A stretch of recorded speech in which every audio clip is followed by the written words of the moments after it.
Баршаңызға қайырлы күн. Бүгін сіздермен осындай дәмді, үлпілдек аузда еритін балды торт пісіреміз. Алдымен ыдысымызға балды, үстінен сары майымызды қосып, отқа қойып ерітеміз. Толық еріген соң, 1 шай қасықта сода қосамыз. Ол осылай көпіреді.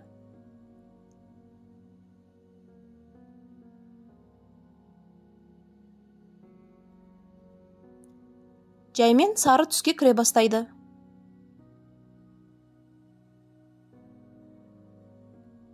Мінекей осылай карамельный түске кірді. Оттан алып, суытуға қоямыз.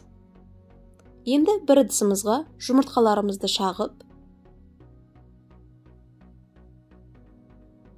үстінен шым-шым тұз қосып, көпіргенше миксерлейміз.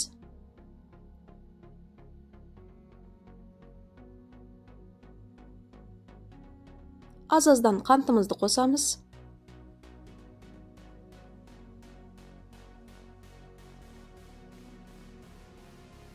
Енді шамалы суыған балды массамызды аз-аздан құйып миксерлейміз.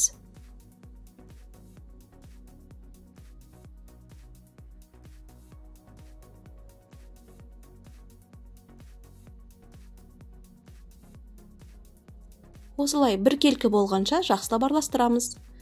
Енді венчикпенен аз-аздан ұнды қосып, жаймен араластырамыз. Қатты араластырмаңыздар, қамырымыз отырып қалуы мүмкін. Қамырымыз дайын.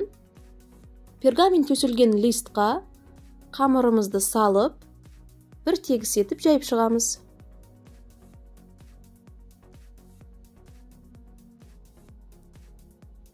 Қызып тұрған пеште 180 градуста 12-15 минут пісіреміз. Мінекей қамырымыз дайын, өте жұмсақ, үлпілдек болып шықты.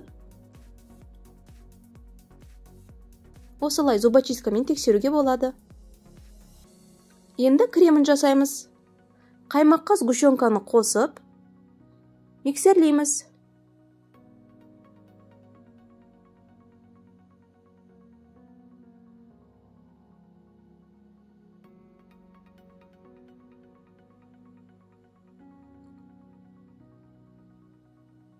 Крем дайын болғанда, өзінен осылай із қалдыра бастайды.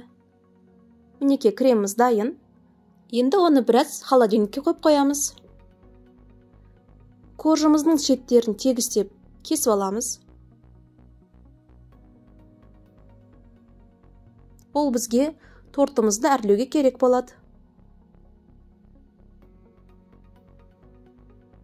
Ортасынан 2-ге бөлеміз. Тағы да ортасынан бөліп 4 корж шығарамыз.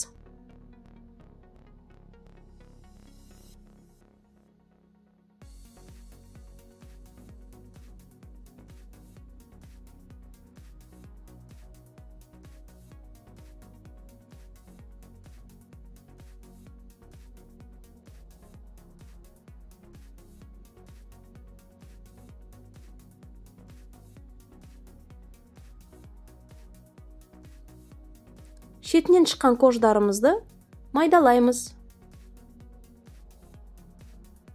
Енді тортымызды жинаймыз. Корждарымызға кремдерді жағып шығамыз.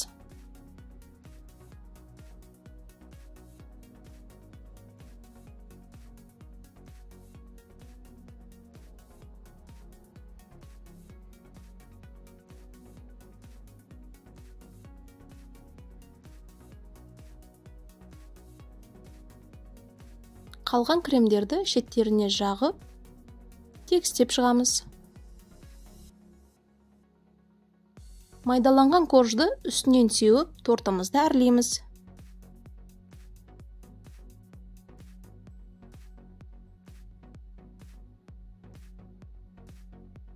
Тортымыз дайын, холодильникке 1-2 сағатқа салып, содан кейін барып, дәмін көрсеңіздер болады. Баршаңызға ас болсын. Менің каналыма тіркеліп, лайк басып, комментарий қалдырып кетіңіздер.